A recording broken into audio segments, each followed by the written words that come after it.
Oh, well, here we are again. Another week. Well, 2 weeks, because last week I had a problem in that I hurt my shoulder. I couldn't do a show then.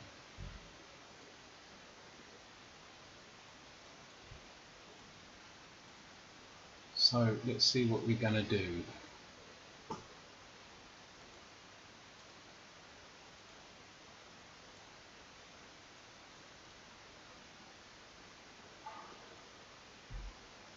Desmos.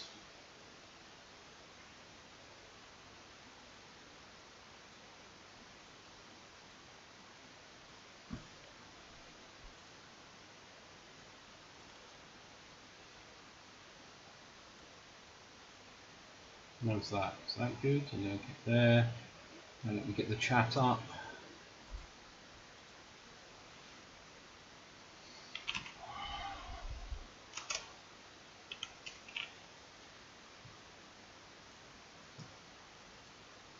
Get the chat.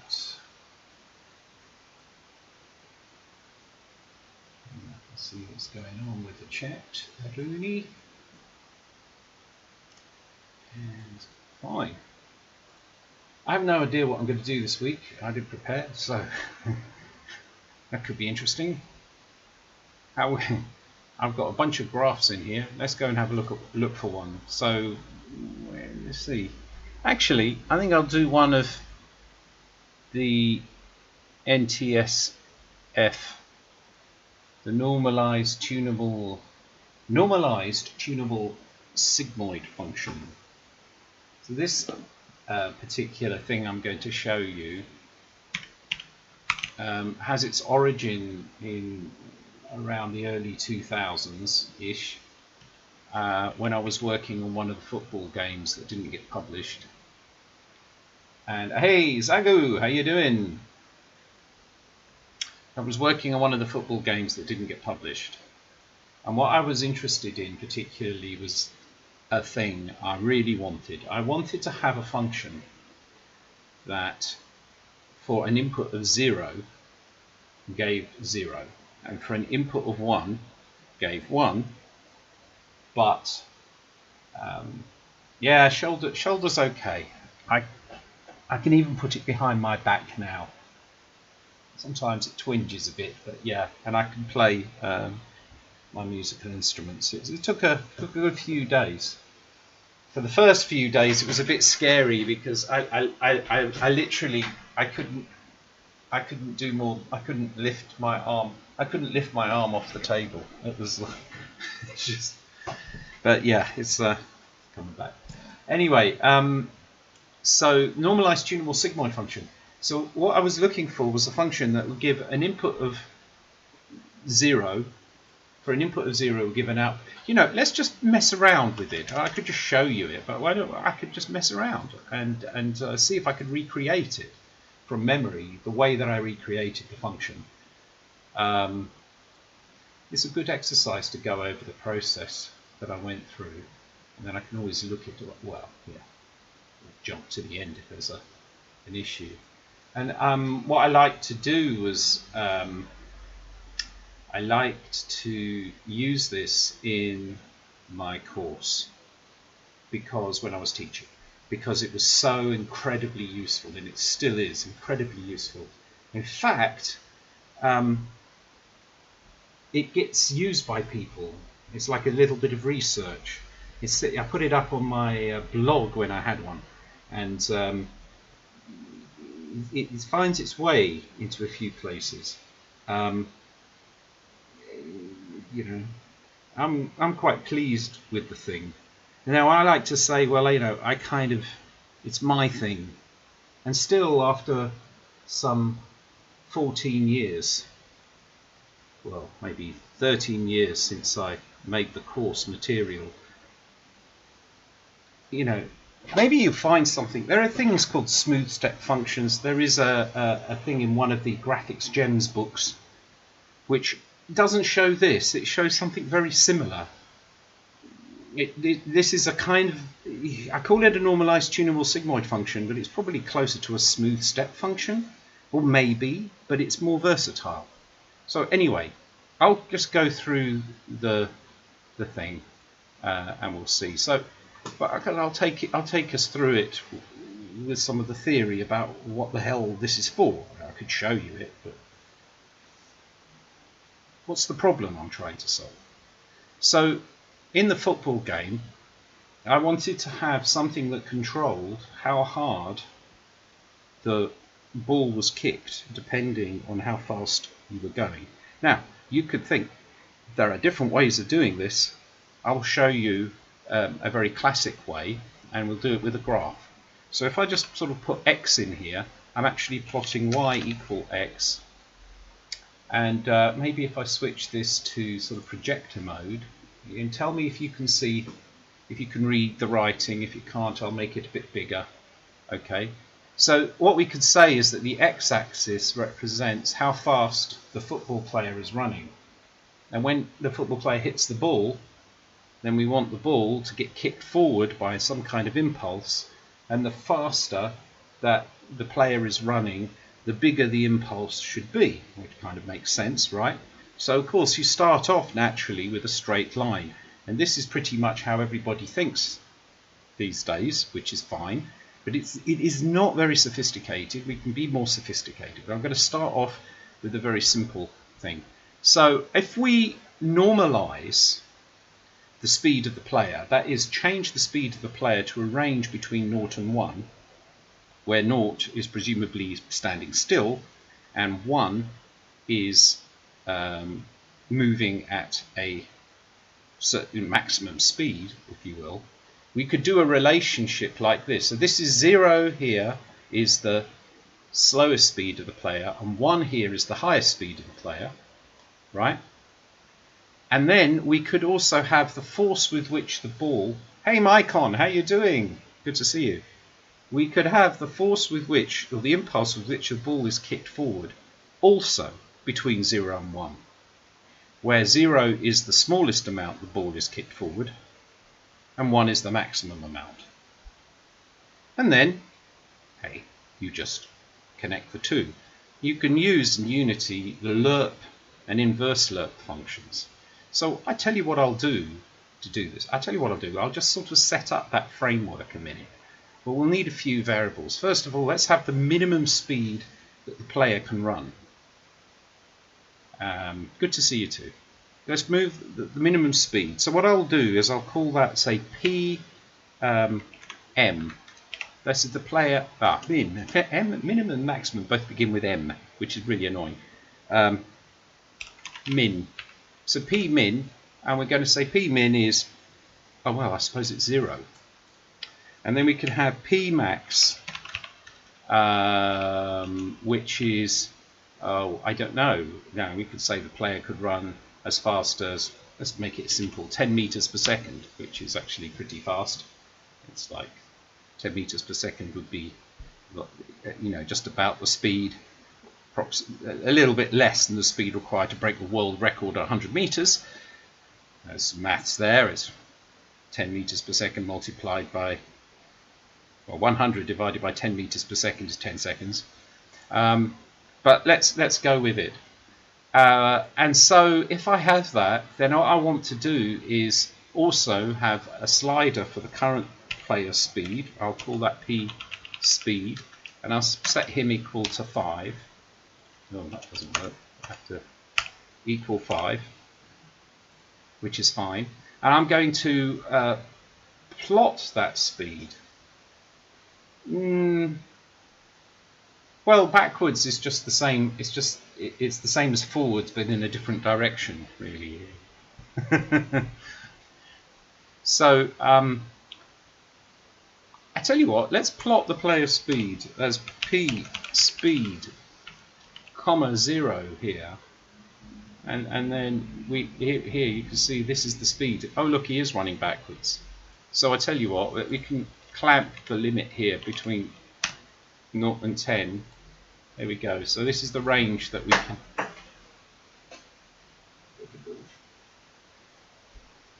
can have the range like this, right? So that's the speed of my player. And what I'm going to do is normalize this. So what I'll do is put player speed p speed n. We use an underscore to get that kind of, that notation there. P underscore, and you put a subscript. So p speed n, which is the speed normalized. And so what we want to do is take, this is the inverse lerp function, right? If you do math inverse lerp in Unity, it basically is a one-liner. So I will just, yeah, we are. People call it, I called it the normalized tunable sigmoid function. You will see why, because it's an infinitely tunable smooth step. Yeah, it's actually.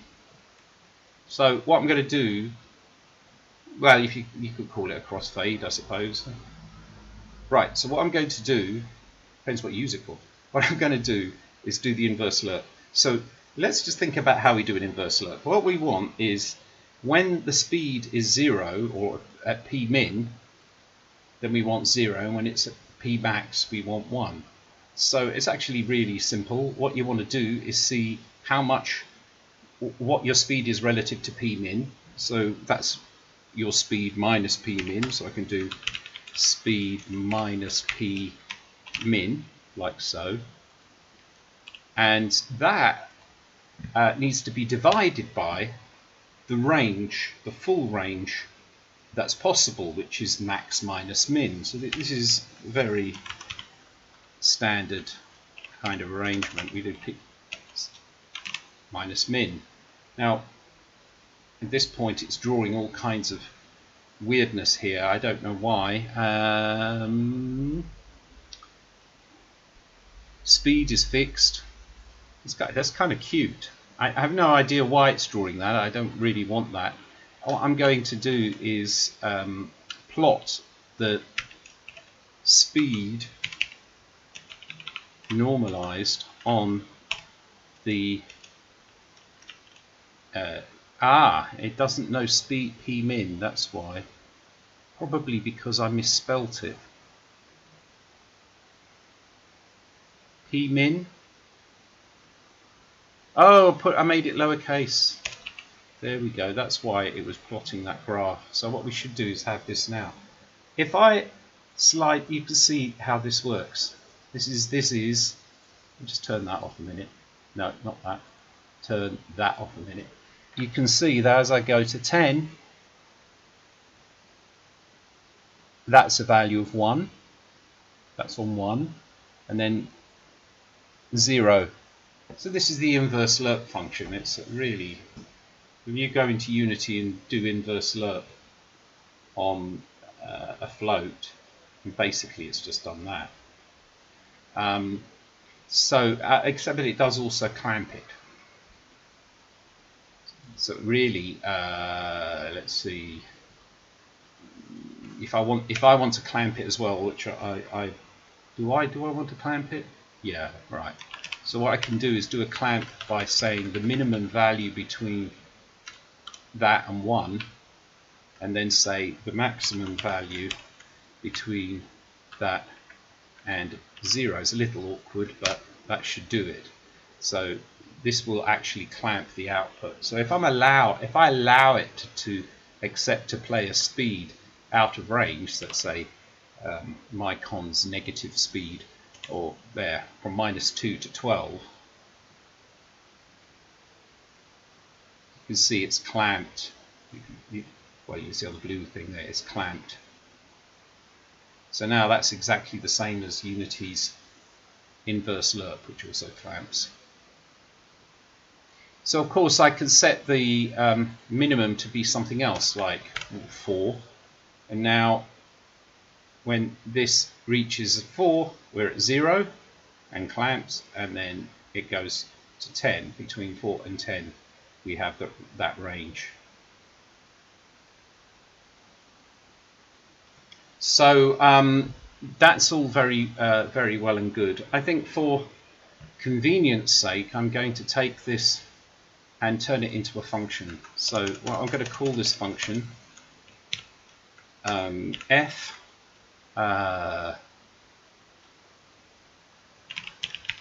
inverse lerp, which will take as its argument x, and then I just need to put that in there, and now I can say p underscore speed n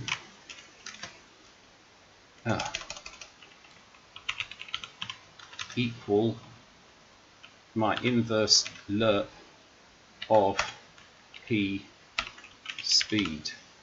Should hopefully restore it. Something went wrong. Let's see what it doesn't like. Subscripts may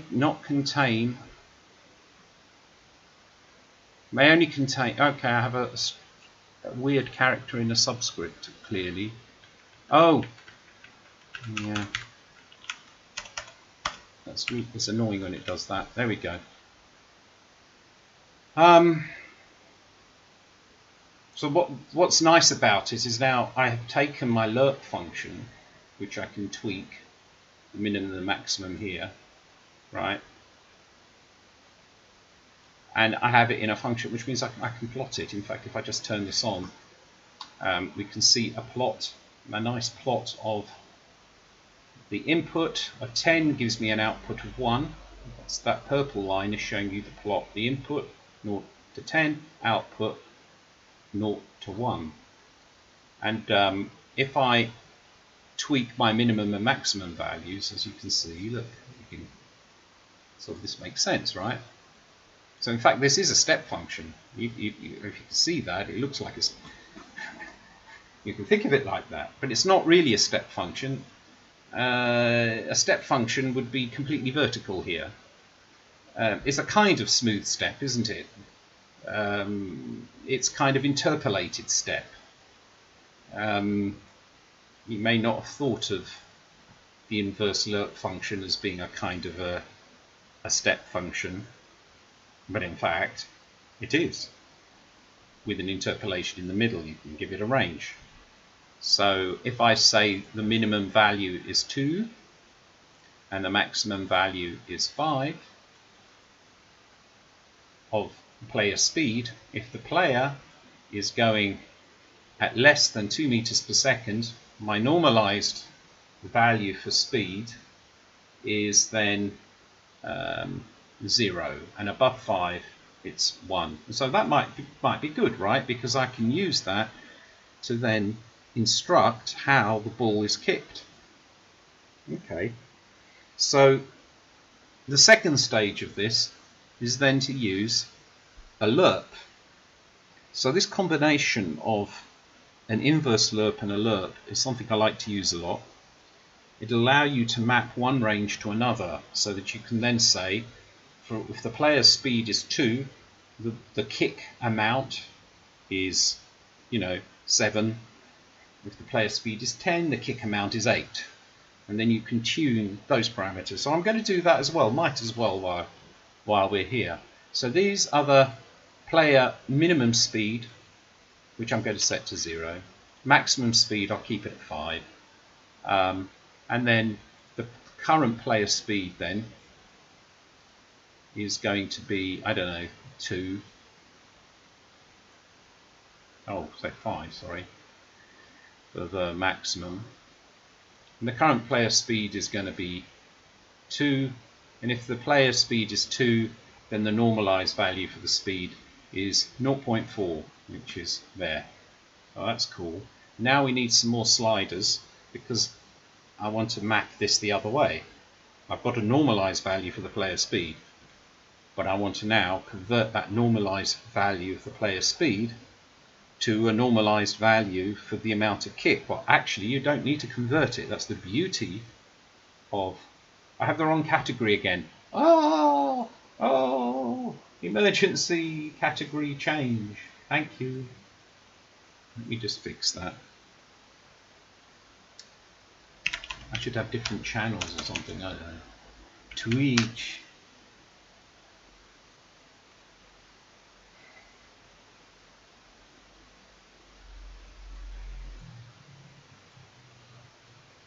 So, can I go to my channel, please? Let me just fix this. I'm going here and we're going to do the flipping edity thing. And now the category is maths. Mathematics. No.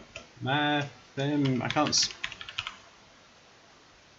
Mathematics. I can't spell. Where is it? Math. Oh, because it's an American site, therefore it's math, not maths.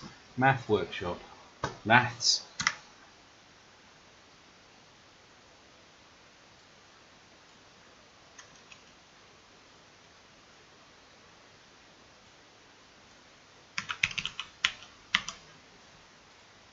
Okay, there we go. Actually did. Alright, so what we're going to do now is have the amount that the ball is going to be kicked. I'm going to set two values for it. Because as I was saying, I don't need to normalize the kick value. It's driven from the player speed, right? What I do need is to have what a 0 for that player speed means and a 1. So that's going to be k-min. And so we'll say k-min is it kicks the ball when the player is running at 0, it kicks the ball at 0 meters per second. And and when for k max, the maximum kick is, well, let's think about it. Well, if I'm going at 5 meters per second, let's call it 6. Because, I mean, we want the ball to get kicked a little bit faster than the player. You see what I mean? So if we set this parameter up, these parameters like that, now I need to have the lerp function, because we had an inverse lerp here. I'm going to set up a lerp function. So I'll do it straight in here, f underscore lerp, and we're going to go lerp x. And so what's the inverse lerp? I mean, what is the lerp? The lerp is very simple. If it's 0, you want A, and if it's 1, you want B. How can you do that? So you start with A, and maybe you add the t value, which goes between 0 and 1, multiplied by the range, like this. So you go kick min plus, and this is a very common pattern, the difference between the two, which is k max minus k min, and multiply this by t. Actually, I need to have, I'll call this t, it's often used the t value, times t, which has plotted me another graph. And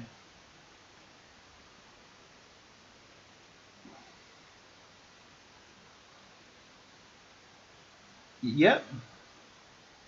Well, in the end, a crossfade is really just a function of lerp. I mean, you can use a lerp to do a crossfade. You have a number between 0 and 1, and then you specify how 0 is black and 1 is yellow. If you want to crossfade with another color, you just set up 2 of those, and then you have the start and end color for the both, and then, you know, they both start yellow. One starts yellow and the other ends yellow. So basically, if you do that, then you can just scrub between them, and it will just blend between the 2 colors. Actually, you probably don't even, no, you don't need it to start with the same. You just have 2 colors. You have one red, one blue, and it just will fade between. In fact, actually, you don't need 2 of them. You can just literally, I'm overcomplicating it. You can literally have red or more color blue, and you slide between red and blue, right? internally. That's kind of, never mind. So what I'm going to do is then, as I change the player speed here, right, you see that blue dot is the normalized. I tell you what I'll do is I'll plot that normalized on the other. I should visualize it quite well. Speed n.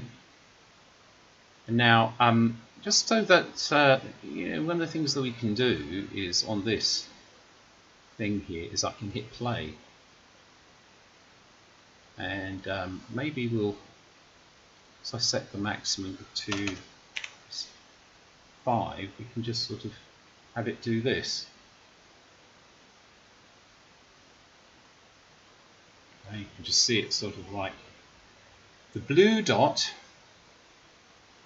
is the normalized value for the input speed, and I've just reproduced it here with this red dot here, which I'll make blue as well. So this basically, these two are the same, all right? They're just on a different axis. And now on the vertical axis, I'm going to plot the amount, the impulse that's given to the ball. And for that, I need to use the lerp function, which I just made. It's being plotted. I'll take that plot off. In fact, I'll just take this off for a minute. So to do that, I need to set it up so that the kick speed is equal to f lerp for the parameters which have been set up here, for the t value, which is p speed n. And so now we can see that there is a speed value changing here. The speed value is changing, and I will plot that, and I'll plot this one as a red. So this will be 0, k speed, and now you can see the green one there is how much it's kicked for the different speeds. Of course, I can plot that graph out. Can I? Yes. To plot it, I would need to plot if I want to plot x against y, which I'm kind of sort of doing here, it is this. It's the f lerp of f inverse lerp. This is exactly the equivalent of what I do in code, actually, for x. And there you can see that plot is showing you the curve relationship between the speed of the player and how hard the ball is kicked. Of course, it's done in a very general way. The problem is that this doesn't give the good result, because when you try it, you just find that the ball gets kicked away too much, or sometimes it's a bit sticky, and maybe you want to have just a little bit of a minimum. I mean, we can add a minimum force, so even if the player is staying still, he just touches the ball, it kicks the ball a little bit. So what you do at this point is when you set up this kind of thing, is you then start experimenting, right? Tuning it. And so you might go and say, well, I know that the player's speed is a minimum of 0 and the kick, but I want to have a minimum kick value of a half. So then we do this, and so now you can see that the lowest amount that the thing will be kicked is 0.5 meter per second. And then you say, well, you find that when he's running at 5 meters per second, the ball is going too far away. So, well, what do you do? Okay, well, so we'll pull it down then. So we'll pull this down a little, say to that, so it's at 5 instead. But the thing is now it's 5 when it's 5. So now that's actually not getting kicked. So maybe it needs to be 5.5. And so you might settle with something like this. And so this is a fairly standard thing that you do for tuning some kind of relationship between two things. But it's inadequate because it still doesn't quite work. And so what I was doing, I was thinking about this and going, I really wish I had a tunable curve. So maybe it would be nice if I could have it, but it would do this kind of thing. Because it could be that in here, when we're in the middle range of the player velocity, which is here, because this is what I'd find. Maybe I was happy with this, and I'm happy at this point, but when I'm about halfway, it's like too close, sticking to the player. And so then you go, well, I need some other kind of relationship here because a straight line isn't enough. What I want is a curve. So I went looking for the curve. This is way back in Soccer 2 time when I was working at Precision. I can remember that this is when I started working on this, trying to find an answer. Wouldn't it be nice if I could have a function that if I input 1, 0, I get 0, and 1, I get 1, but I can change the curve, so I can change what the value is at a half. Maybe do this, or this, or this. And so I set off to try and find a solution for that. So I don't know if I can. I'll have a go at trying to recreate such a function from scratch, from memory. I know what the formula is, but I'm just curious about the process. How would we find something? Because that's more interesting than the actual formula. And I found one. I created a version of it which was simple, but a little inelegant in use, and then I actually created a newer version, which was the one I use these days. Very simple, though. I wanted it to be simple. I didn't want it to have an exponential function, because that's the first thing you will think, isn't it? You go, oh, I know. Look, this function that we have here, because it's useful when you create an inverse, a normal, when you normalize it, because a normal value between 0 and 1 has great properties. For example, if you square it, it still stays in the range of 0 to 1. And so you think, oh, okay, let's do that. In fact, I can show that here if I just put this in. Now this, let's hit play.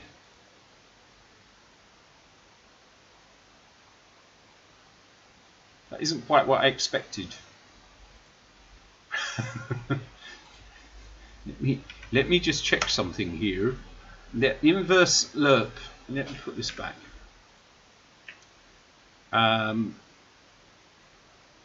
Inverse. Yeah. Because it shouldn't. Yeah, I was a bit. That's a bit weird that it did that. Because in theory, I should be able to square this. Oh, there you go. And then as I change,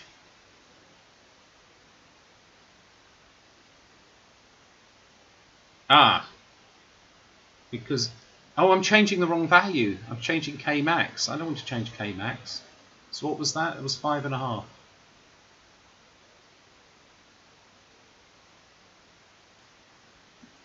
Now there we go. I hit play for the wrong thing. No wonder it was confusing you. There we go. So now the graph, but it's not showing that for the movement of the green dot, because for that I calculated it separately. So it's the left of the speed normalized. So I'd need to square it here as well, I think. All right, that's better. So remember, the red is the speed of the player, and the green is how hard the ball is kicked. So at least I've got a curve now. I mean, it's still the same for the beginning and the end. If I'm at the minimum speed and the minimum speed is 0, if I'm at the minimum speed of 0, then I get the output speed of 0.08 actually at the moment. And if the input speed is 5, then I get the maximum of 5.4. So it's great, but I have changed the shape of the curve, you know, which is fine. So then, of course, you'll say, well, but this is kind of hardwired, isn't it? So wouldn't it be good if we could just sort of change that? So I'm going to show you this now in a separate graph because this is all getting a bit confusing. I'm going to just simplify the focus to the range between 0 to 1 because that was really demonstrating the use of normalized values. So I'm going to go from 0 to 1 and I'm going to hit X, and now I have a function that goes from 0 to 1 on the X, output 0 to 1 on the Y. Right? So x equals 0 between the range of 0 and 1, and I'm going to create my function which takes a value of x and it's equal x. I'm just going to obviously make that more complicated in a minute, just to help me explain what I'm doing.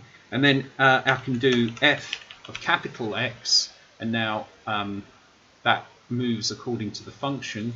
If I hit play on this, that's fine. Then I can show that as x comma 0 on here, and then I can also show and do a similar plot that I did before. That didn't work. Why not?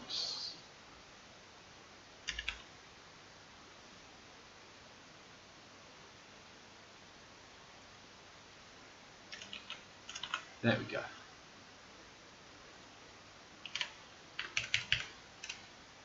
Ooh. So there we are. So now we've got an input and output relationship, as you can see.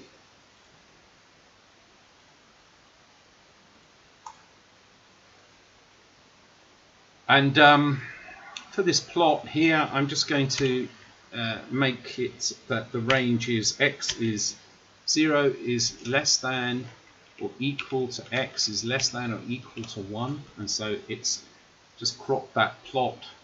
This one is just, you know, clamped or limited to the range of 0 to 1, and there we are. That's great. And so now if I modify my function, which is this guy, if I modify this function, I can say squared, and now you have, so this might remind you of something. It might look a little bit like a gamma function, because you want a curve, right? There, 0 to 1, yeah. Put it on a power, you know. So we'll do that. I'll call this P. I had a slider for it, and now I've got a tunable thing. And well, we might need to put a range on this. If I put 0, oh, okay, 0 is not very good. How about 0.1? Oh, okay. I'll allow 0 to sort of 10, maybe. We'll see. Yeah. Ah. And so you've got, and you say yay, but we're not really, yeah, it's not entirely ideal. It's not very symmetrical, first of all. I mean, the angle here isn't the same as the angle here, and maybe you'd want it to be. The other one is that because of the nature of this is a power of, well, 2.7. When you get close to here, it's very small. This is practically flat. And maybe you don't want it to be flat. Maybe you want some kind of give in there. But for some functions, for some purposes, this is totally adequate. There's another problem with it. These powers, taking a number to a power where that power is a float, that is slow. It's a floating point function that is not instantaneous to calculate. You can definitely use it, and these days strenuous efforts have been made to make that as fast as possible, but it's nowhere near as fast as avoiding using a mathematical function. So my solution, you have no need for that.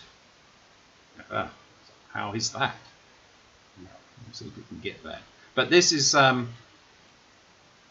than that, this is kind of what I want. It's like I'd like it to be able to go up here and down there. Oh, and a value of 0, it's kind of goes sort of flat. But at least at a value of 0, you know what that is. What about the other end here? This is 10. I mean, I suppose you could go, oh, right, 100, 1,000.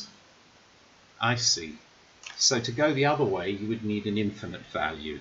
So the range for these tuning, this as a tuning parameter, is not particularly elegant. It's like it's unbalanced. On one side, you have a good control with small numbers. On the other side, you're having to go up to, you can see here as I sort of, that slider is moving linearly, and you can see the effect. So there are some things that are not ideal about it. It's not very performant. It's not very elegant. It has a problem with the slope, that if I really want to sort of pull, if I want to have a steepness here, then I end up with flatness here, and that's probably not what you want, and so on. Okay, so I rejected that, because believe me, it was the first thing I tried, and so that wasn't really giving me what I wanted. So let's see if we can try something else in our function. So I'll take this and put this down here, and is equal x. There we go.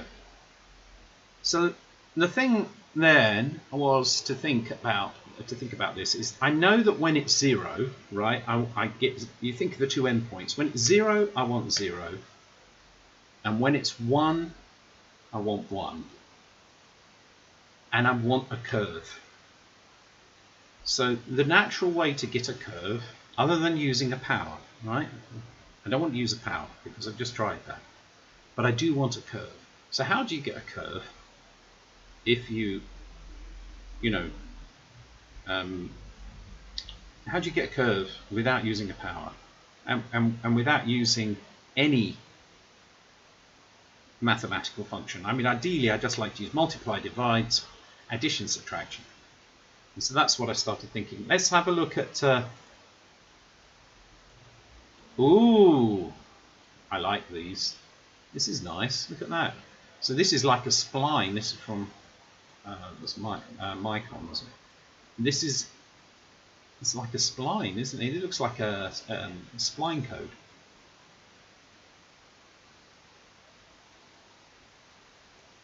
So when you're looking at spline, yeah, you can see this is pretty complicated code. But yeah, it's nice, and it certainly has its uses.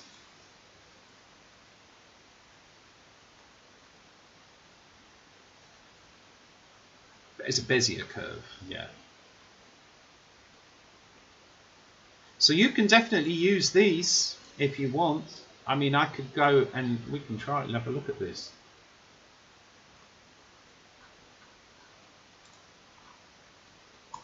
But it's a little bit overkill for what I was looking for. I wanted a single number that would affect the curve. So here I'm trying to set this up for... Now, admittedly, if you use a Bezier curve to solve this problem, you get a huge amount of control. But it's not without certain issues. For example, that. So for an input of 0.9, which value am I supposed to get back? Because there's 3. 1, 2, 3.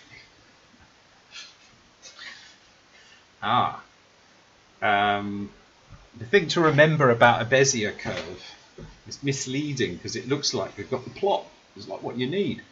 But the thing to bear in mind is that it's a parametric plot, which basically means that I don't know if this thing here has a way of P.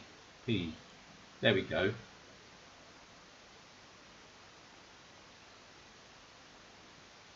So that is the value that's going between 0 and 1. And as you see, it speeds up here.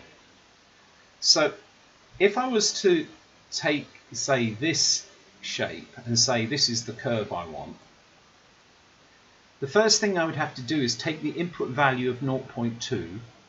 I would need to find the p value at 0.2, which is 0.15, and then read back the y that I get for the value at 0.15. And so the problem is that you've got to have this lookup. You need to do a reverse and inverse of this to find the spot here such that you know the value of p that corresponds to one axis. So at first you get excited about this, but in fact, then you see how big this calculation is, and it's this. That's a lot of mathematics going on in there. Plus, you need to have the lookup as well. So definitely. Oh, sorry. I can't see it was off screen. Sorry about that.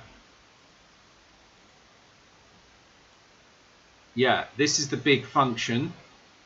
What I was basically saying was that here you can see the p value, which I suppose is like the t value. This goes in a range between 0 and 1, but it isn't linear. It sort of speeds up and slows down. If you want to find the value when the input is 0.2, the first thing you would need to do is find the value of p for 0.2, which is about 0.15, and then put that in to the equation for the y-axis. And yeah, so long mathematical function, and you'll have to reverse it, do a lookup on the x-axis to then get the output on the y, which you could do, but it's going to be expensive.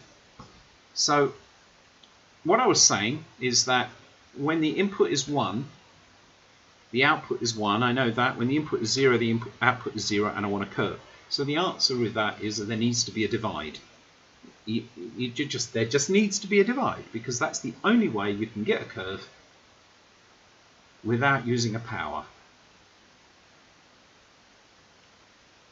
So that was the first thing. In fact, there is a divide in the function. Second thing to think about is that if there is a divide, we know that there is a divide, then it's quite clear that to get 0 for 0, then we need to have x on the top.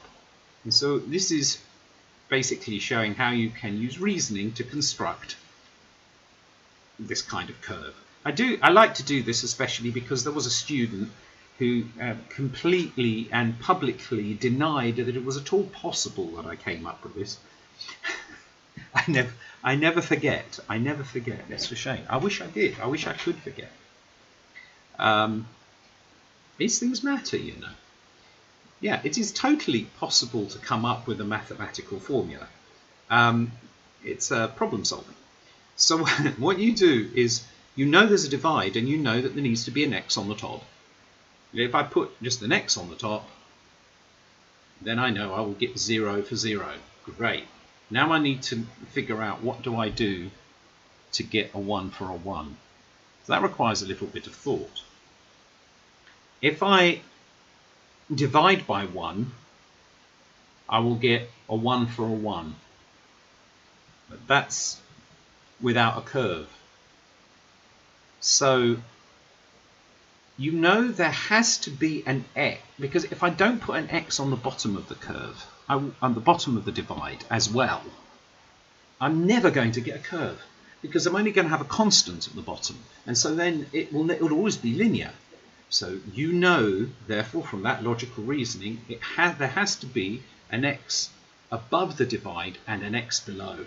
Next question: if there is an x on the above and an x below, how can we get 1 for 1? So that's interesting. Well, we can get it if we do x divided by x. Let's try it. X divided by x. That's always 1. Oh, right. That gives me a 1 for 1. It doesn't give me 0. Yeah, it doesn't give me 0 for 0. It gives me undefined for 0, because I end up with 0 divided by 0. So I can't quite have that. Okay, so let's think. Well, the divide by 0 is something we can't have. And at the moment, it's a bit like a chess game, I suppose, isn't it? It's like there are no options here as we reason this through. I mean, like, there needs to be an x on the top, there needs to be an x on the bottom, and there needs to be no possibility of a divide by 0 if x is equal 0. So the only thing we can do is add a constant to the x underneath, at least to get rid of the divide by 0. So you try that. Whoa. You look at it and you go, that's cool. I got a curve. You see, you do. You get a curve. It's not parabolic curve. It's actually a part of a asymptotic curve. If I tell it to just plot the whole curve, you can see the form of it. This is an asymptotic curve that as x tends towards infinity, this is tending towards some kind of value. So when I saw this, I said, okay, let's just play. Let's just play with this a little more. The exciting thing is that I got a half for 1. I want 1 for 1. Right? Just multiply it by 2. Oh, okay. So then we get the new form. This is 2x divided by x plus 1. And I have a curve. And look at this, a thing of beauty. Because it's symmetrical between the 0 and the 1. It is an asymptotic curve with 2 asymptotes. Well, I guess 4. As x tends towards infinity, y tends towards this value. But you can also equally say that as y tends towards infinity, x tends towards this value here. And that is all not very useful because it goes off to infinity. But what's interesting is there is a symmetry on a diagonal. And if I pin 0 to 0 and 1 to 1 with this form of function, I have myself a curve. That's got a nice shape to it. You can see it's like this angle. In fact, I analysed this at a later date and proved, it's not difficult at all, that this angle is the same as this angle. So that the slope at this point is the opposite slope to this. So, I mean, you can see this if I plot that. The blue line there is just the you know, just the 45-degree line. You can see how nice that is. Right. So at this point, I get quite excited because I say, well, it's got to. This is it. Now, how can I vary that curve? Well, I've got a clue already. I mean, the key thing is that to make that curve variable, I've got to change some of these numbers. And if you think about it, the bigger this number is, because the number is 1 at the moment, if I make that number big, well, let's try it. So I make the number bigger. Okay. Then I need to make this number bigger. Oh. 2, 1. All right, let's try 3, and then we make this. Oh. It's more like, it's closer to being linear. And then you look at it and you go, there is a relationship here, isn't there? If I go this up to 5, then in order to get this, I need to make this 4, 4, 4. There it is. 0 is 0, 1 is 1. And I've got a curve, and the curve is more linear. It's a bingo. And actually, there we are. It wasn't exactly hard, was it? I know what it is. The parameter, which I will call k,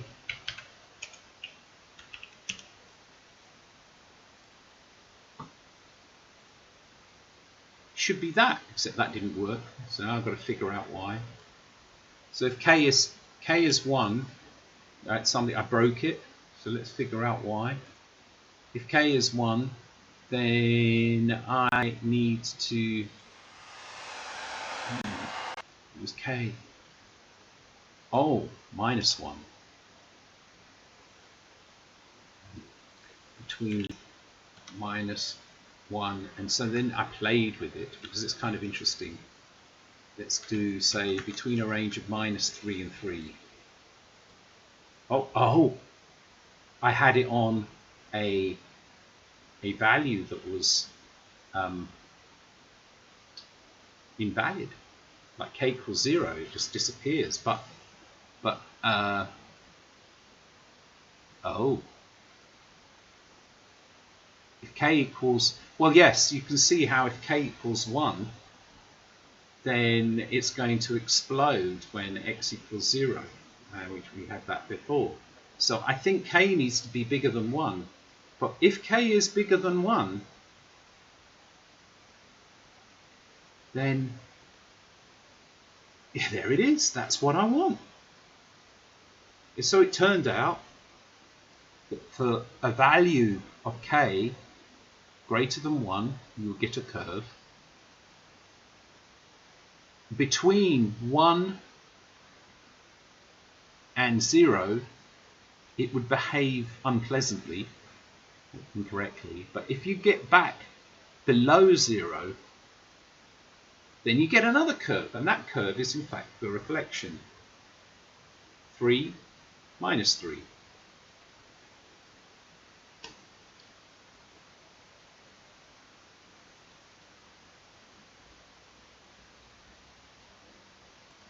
And providing you stick with, you don't put it in the range between 1 and 0, you will always get valid values. If you go into that range between 1 and 0, then this kind of thing happens, and so it's basically broken. Actually, interestingly, if you clamp it in that range, it looks like it just doesn't enter that box at all, doesn't it? See? So I was quite happy with that. And I used that version of the normalized, I called it a normalized tunable sigmoid function. Why? Well, because you can then make it work on both axes. So you can probably do that by doing this. and then let's just put the range in again. 0. Well, now I can go -1 less than equal to x less than or equal to 1, because there's a really good application for this which I will show you. I'm going to just change this because there was another reason for this, which is joystick sensitivity.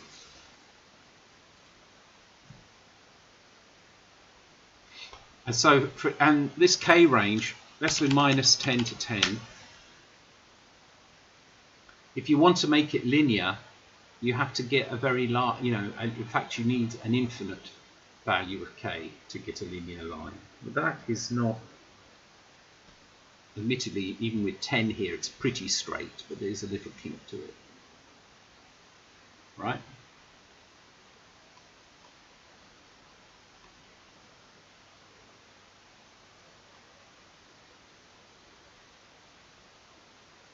But this gave me what I wanted, so I could put that curve into this thing, and instead of having, the issues that I had before, I can tune it so that I can say that, yeah.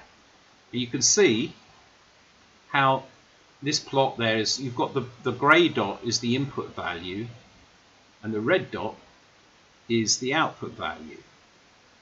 If that's doesn't look quite clear, I can always do x, f, x. And then it makes it clearer, doesn't it? So what I did to make it work in both directions was simply use the absolute value of x in here on the underside here, and by doing that, then we end up with it being reflected both ways. And so that's why I called it sigmoid, tunable sigmoid. Technically, it's not really a sigmoid, and it's closer to a step function. You could look at it as being a smooth step function. If I take this value and make it, well, in fact, 1, then it becomes a step. Boom. But unlike some other smooth step functions that you might look at, this one is actually really cheap because it doesn't have any exponential function. It does have a divide. That's the most expensive thing, is a divide. So I was quite happy with this, but then I wanted to take it further and figure out if there was a way to change the k value so that it was nicer, because with this I may have the ability to tune this, but k between 0 and 1 causes the thing to explode. That although I can get it to do a sharp step at the limit of -1 and 1, 0, sorry, and 1, at those limits. If I want to go to a straight line, then I have to put an infinite value in, which means then using it in code, I might in the end want to turn it off. I would really like something better than that. Now, I'm not going to go through how I work that out. That was a little bit more involved, but I'm just going to jump to the new and improved version of the normalized tunable sigmoid functions. So hopefully, but before I do, I just wanted to say about a use of joystick sensitivity. Now, everybody knows about joystick sensitivity, don't they? If you play first-person shooters especially, is all joystick or joypad or even mouse sensitivity, whatever. There's a problem, and the problem is that if you have to choose between sensitivity and speed, and many games to this day, they have the most simple way of organizing that, which is to just change the maximum rate of turn. So if you push your stick if you push your stick, paperweight, but you push your stick this way, and you turn like this. You do this way, you turn like that. Okay. But the problem is that you want to be able to turn quickly.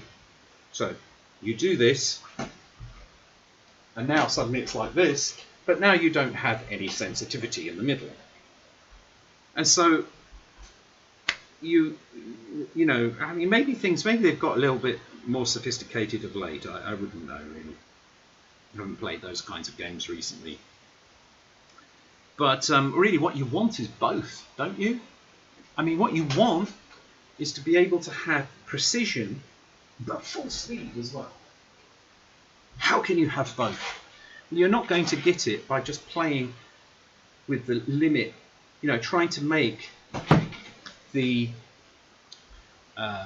slope, try to change the slope of your graph, right, to change the sensitivity in the middle, because then you will end up changing the speed at the end. Let me plot that, and maybe it will make sense.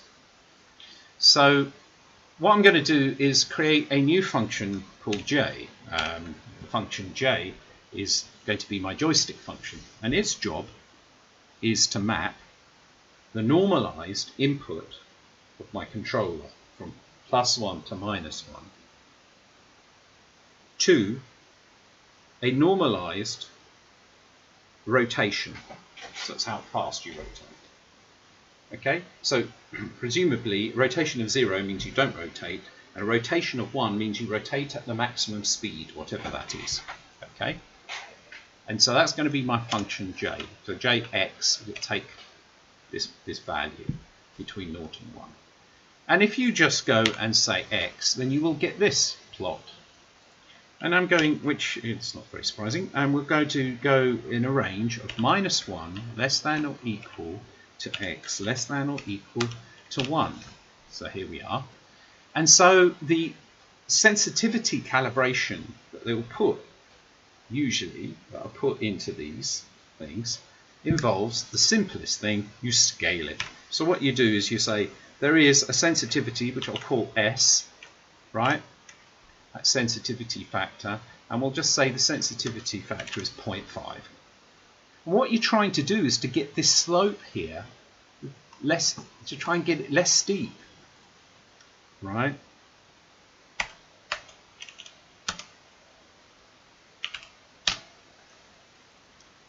Because, I mean,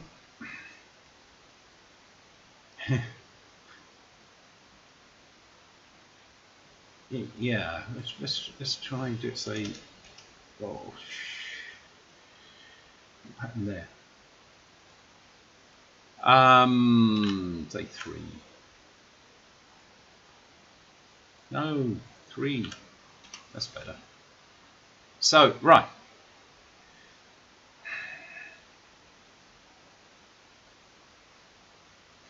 You know, we could look at this and say that the output speed is clamped 0 to 1, but if I take that and plot, say, that j function times, say, 5. No, that won't work. Jx, that times 5. I can just do 5 times, like this. And then I'll set the slope equal to 1. For an input of 1, we've got a rotation of, what, 5 degrees per second, all right? For an input of -1, I've got a rotation of -5 degrees per second, okay? And now that's pretty fast, but the problem is that in the center, it's not very precise. So people want precision so they can aim properly. So what you do is you change this S value down. So if we bring it down to, say, a quarter, 0.25. Now we have more precision in the middle, but the maximum rotation speed has been severely reduced.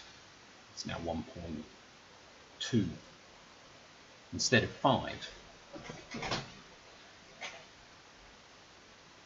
There it is. What do you do? That sometimes one of the things they do is they put step functions in there, but those are really nasty because you then have to feel for where it is between one and the other.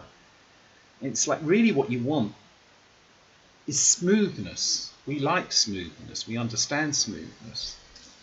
Okay, so this is where you can use my function because bring this back. If I change this k value to be like this, you get the best of both worlds. And look at that.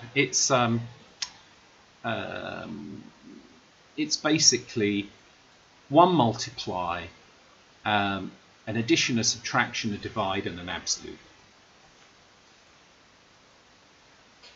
That's it. You put that, and now you can tune, by changing the k value, you can change the sensitivity in the middle and still have full range. That's very precise, right? Lovely. If you were to try and do that with the other method, you would be looking at a rotation speed of 1/10. So hopefully the value is clear.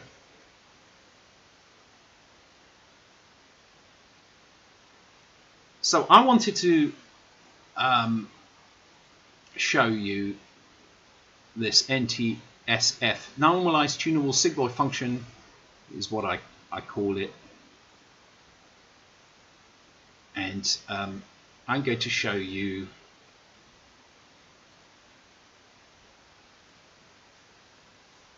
there it is. I'll start a new sheet.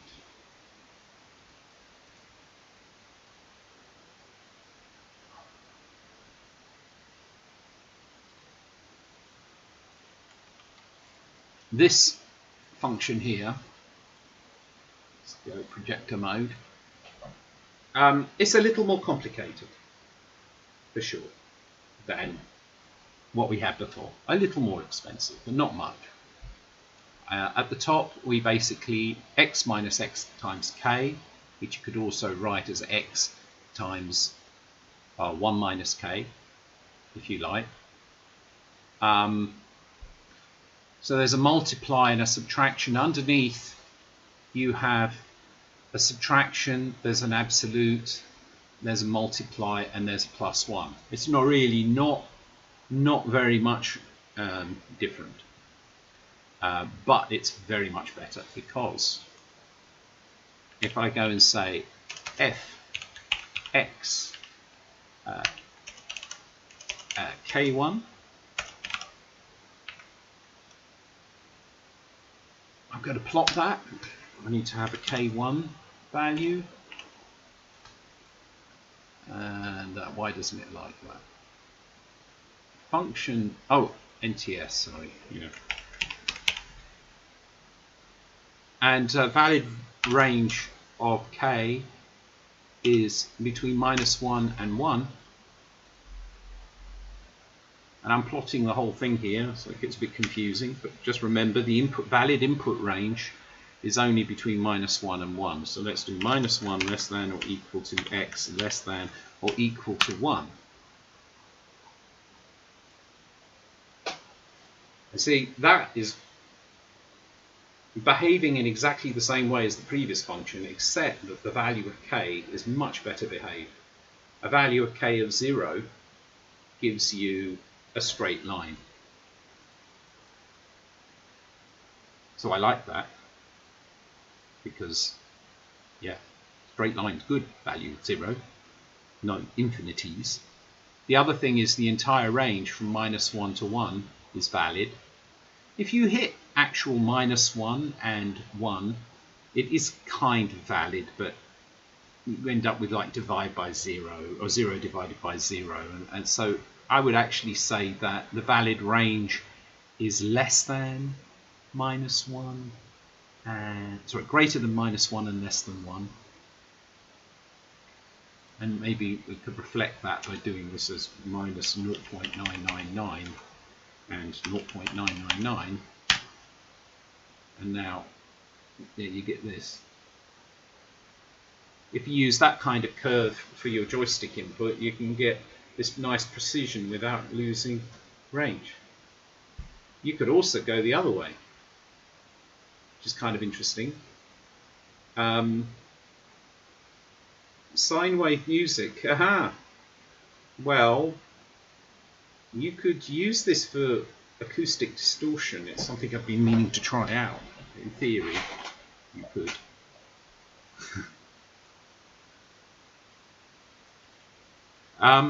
But yeah, you could go like this. And why would you? There is an argument in some experiments I've done. There's an argument for saying that in a racing game you might want to do that, so that you actually, which is, that sounds counterintuitive, but in the center you get you know. But then when you're doing when you're taking a bend, you actually probably want precision, greater precision when you are on critical turns. So there is, at first thought, you'd think that you would never use that form for an input control, but in fact, actually, you might actually. And the great thing is you can just try it between the two. Then there's another thing you can do with this, because of course, if you're looking at that and you go, okay, now wouldn't it be great if I could shift this sort of over or up and down, like the center point? It'd be great. So what I did was, this is the NTSF3. And this is, yeah, a lot more expensive because it's 3 NTSF functions put in a chain. So it's actually in the end represented here by this hideous thing, which looks complicated, but really isn't. It's taking the x value between 0 and 1 and pretending that it's between -1 and 1 and feeding it into the NTS function, and then converting it back to feed into a second, converting it back again to feed it into a third. So what you end up with then is 3 k values, and let's see if I can NTS3.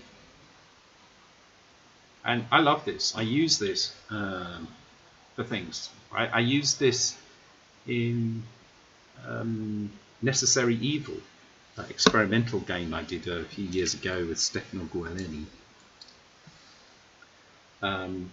I remember using it for the sound of the army as it came faded in and then faded out, because you get full control over. Hi Bleman, NTS is normalized tunable sigmoid, which is just the name I gave to this function. Originally, did I lose it? Where did it go? The simple one. I seem to have lost the simple one. Never mind. You have a look at the video. But anyway, the first version of it, which I worked through the theory of how I came about that. This is the improved version, but it's yeah, normalized tunable sigmoid. So I call it that because you can see here it's a kind of sigmoid. You get 0 for 0, 1 for 1, -1 for 1, -1 for -1, and you can tune the shape in between. And so what I've done here is I've got 3 of these put together. Now, if I set all 3 to 0, I will get a straight line, and I can show you what the behavior of this is.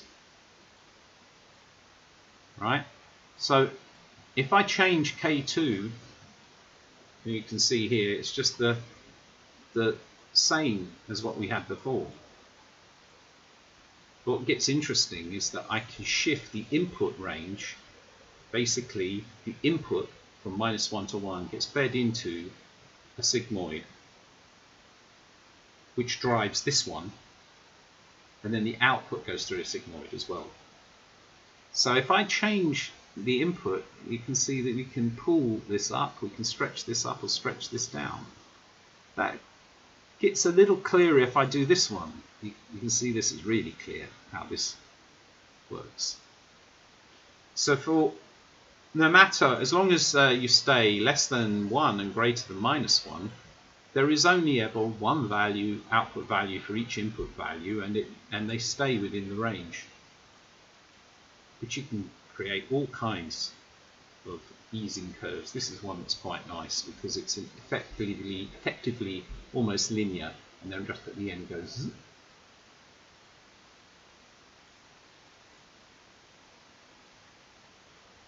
This one's quite good as well. This is the smooth step. This is using it as a smooth step, but it's a smooth step with a different characteristic at the top and the bottom, which is this. Plus, you can change where the step occurs. So these are very useful. You can just, I can get all three of them playing.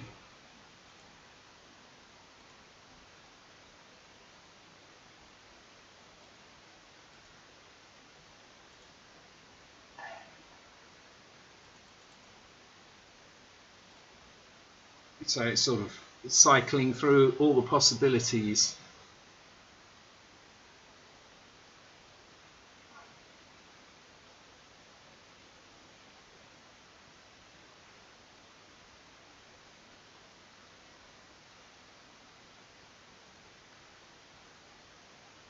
Yeah, I like it, it's fun. We could feed a sine wave into this. I wonder what that would do. Sine x.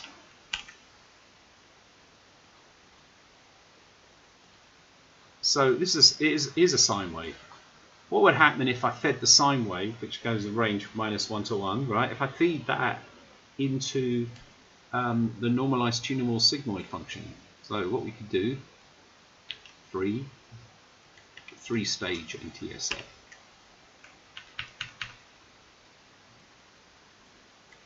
This is interesting. Boom. And so I've wondered about what would happen if I sort of use this as a way of creating distortion. Because I don't know if you know about overdrive, especially for electric guitars or whatever, but you can really do a pretty good impression of that here. In fact, this, which isn't a 3-stage, this is just really, these have been set to 0 here. So even if you just put a 1-stage NTSF in here,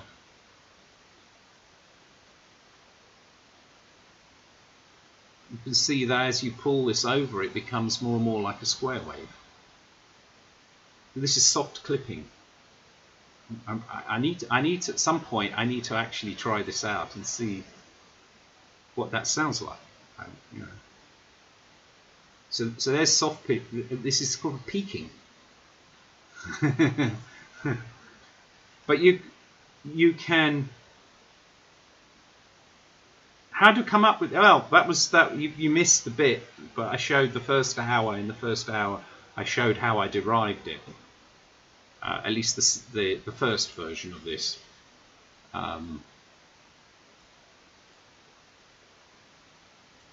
So if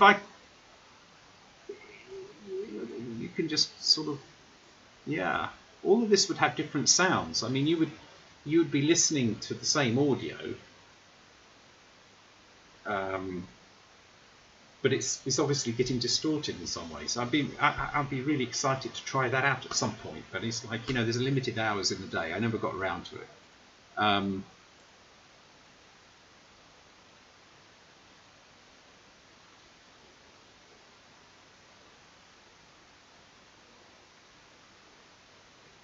So another thing I used then used this for was dealing with AI in a football game, for looking at areas that a player would be interested in looking at to see if there's like an enemy player, and it's quite fun. So what I'm going to do is just try, I can duplicate the sheet. Oh, and that didn't really duplicate it, did it? Let me right, let me try duplicating it now.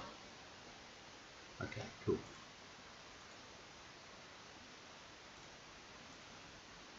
Yeah, put in projector mode. Okay. So what I'm going to do is switch this to polar plot.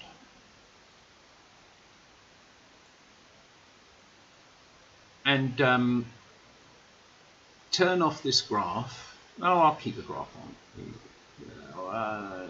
Not this graph, no. I'll keep this graph on.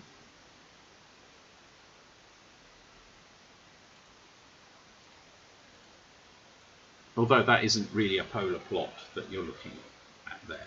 And now what would happen if I drew a circle, but I change the radius of the circle dependent on the angle, and change that relationship, right, by using the normalized tunable sigmoid function. So for this, I'm going to first of all draw a circle by using a parametric plot. So cosine t, comma sine t, and I end up with, I'll turn it up a minute. I end up with, this is the circumference of a circle of radius 1, but I've only drawn 1 radian.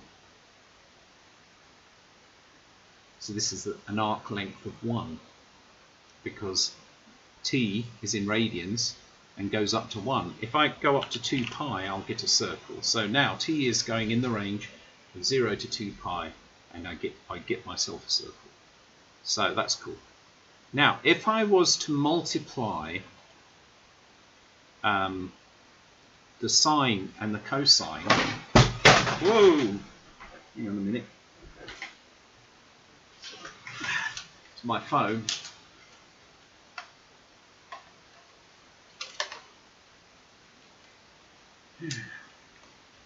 Get a landline, they said.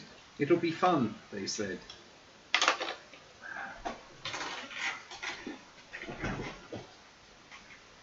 It came with a package, the internet. Never use it, but it keeps falling on the floor. Anyway, right, so what I'm going to do is take this NTSF3 function and just, well, put it in here with a value of t, which, hang on, but before I do that, it'd be good to have t, because I need to have things normalized. It needs to be normalized. So let's keep t in a range of 0 to 1 and fix the circle by multiplying it by 2 pi in here. Right, now I've got a circle, but t is now in a good range. Actually, I changed my mind. Let's go from let's go from -1 to 1, and then I just need to multiply it by pi. And now I've got the full range of -1 to 1. Oh, that sounds good. And then I'm going to multiply the coordinates, the x and the y coordinates of my circle. I wonder, can I just do this by 0.5? Does that work?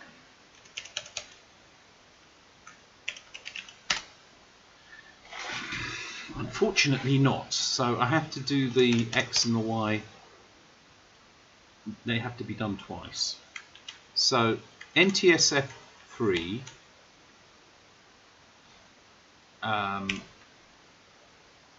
and we're going to put in here the t value and then the 3 constants, K1, K2 and K3. Oh, intriguing.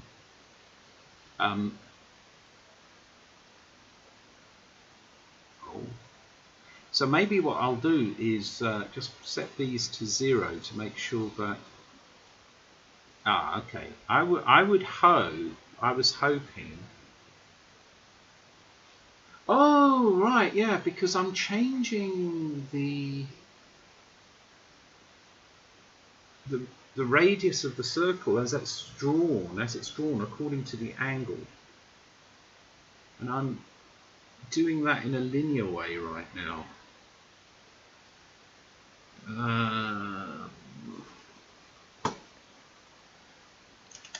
It's a bit confusing. It's a bit clearer if I do that. I think I need to not have it go negative. So I could go from t 0 to 2, 0 to 2, and then in the NTSF function I could pass in t divided by 2. That's better. So as it draws the circle, it's making the radius bigger. And the reason why it's a funny shape though, is because I only did it for one coordinate. Yes, that I can't. Yes, sorry. That's more like it. So now we've got the old spiral shelly thing. I wonder what would happen if I went back to the -1, 1. I'm just curious. If I go to -1 at 1. Oh, then you get that. Okay. So, what will happen if I change? Oh.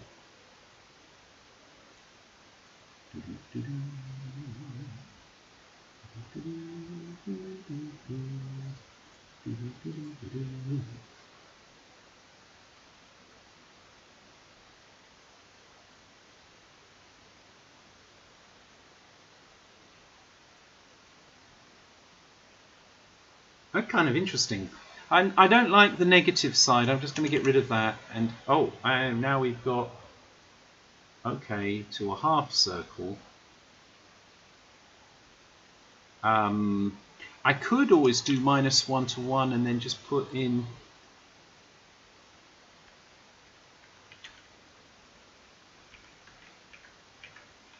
the absolute value.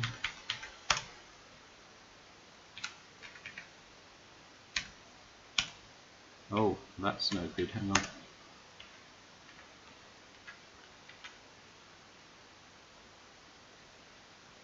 It's absolute. Look at that.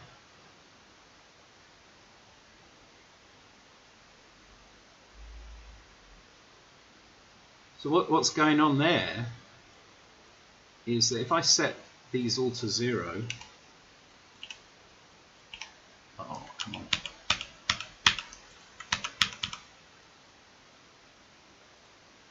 If I set this to 0 and this to 0 and this to 0,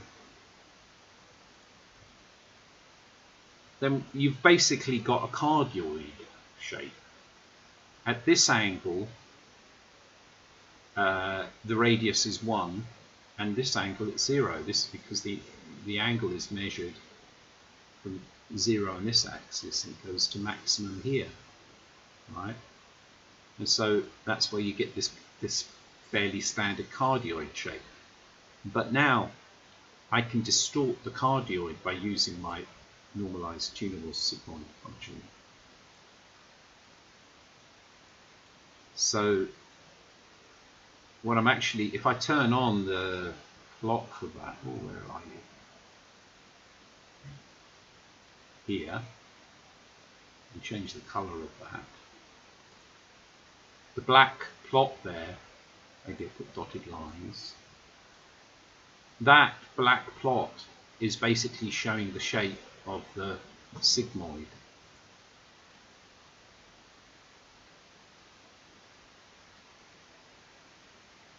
That is being used to change the shape of the cardioid. So if I do it like this, it becomes like a pointer. you kind of lose the cardioid sort of shape. If I tweak this one, you can, and so now if you ever want to do, this is very good for doing clock dial.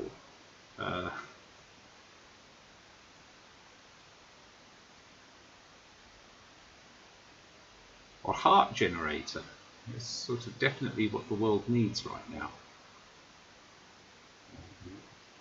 We have a heart deficit in the world.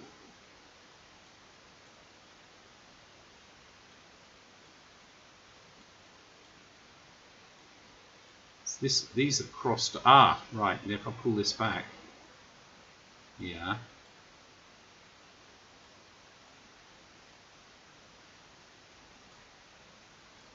Can we make it thinner? Interesting. So let me see what else I've got.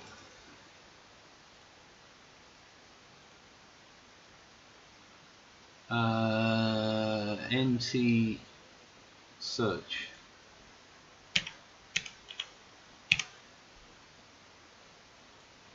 This is a really old one from like 2014.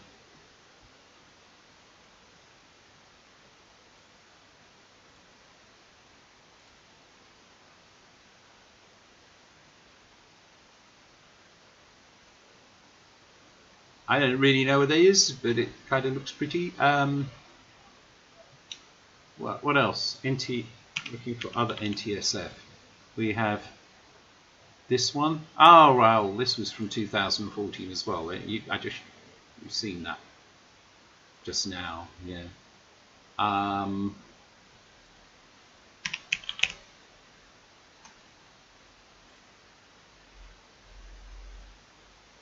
Oh, that's interesting.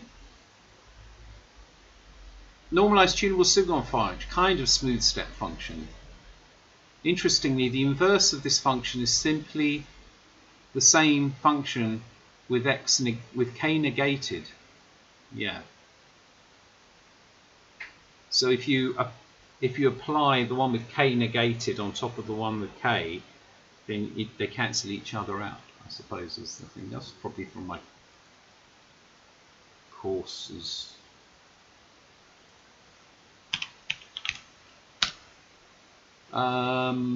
Experiment. I haven't looked at these in a while. What's this?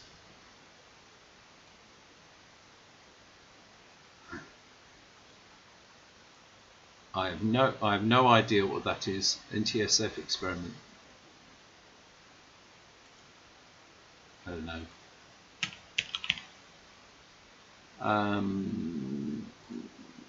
Sine wave already had ease function. I already did that one. GT4 is one of my courses. So we're just showing the use of this for a joystick.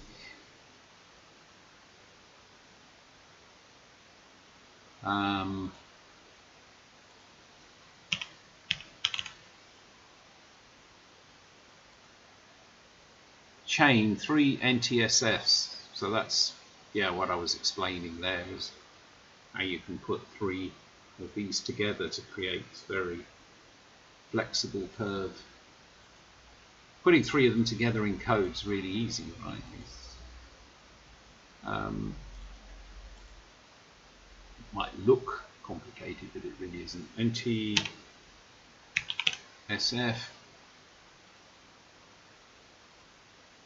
Oh.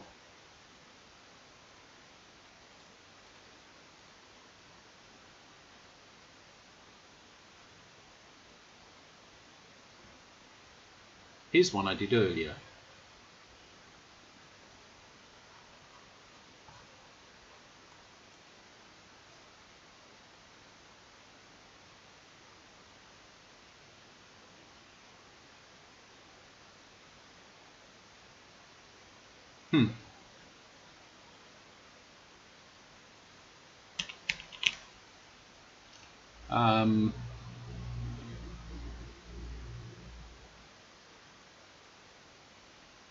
Joystick again.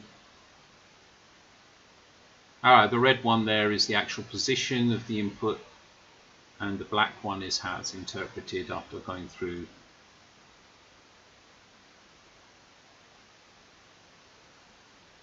the curve. Super precision. Look how precise that is down in the middle there. Really precise. In TSF, I haven't looked through these in ages. We're at 2018 now. Oh, this is a taking the chain of 3 NTSF and then reflecting it.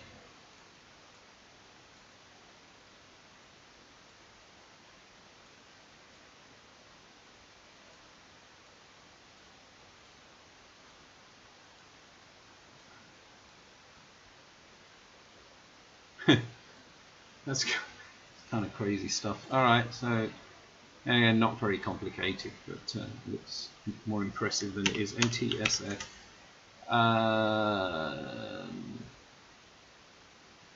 And then this one, I think it was just some experimenting I did. Oh right, yeah, it was just take the absolute value of the result, and then you can use this for, I was using this with shaders. So if you want to, I take this off, you can do that. Say in a shader, as you're tracking how close a point is to another point, and you can use these curves to sort of affect how bright the pixel should be, or fragment, whatever. In TSF, so there was that one. Yeah, I think we're there. So I think that's my lot for today. I hope that was interesting to you. And the next stream theoretically will be Friday if I don't hurt my shoulder or have some kind of accident.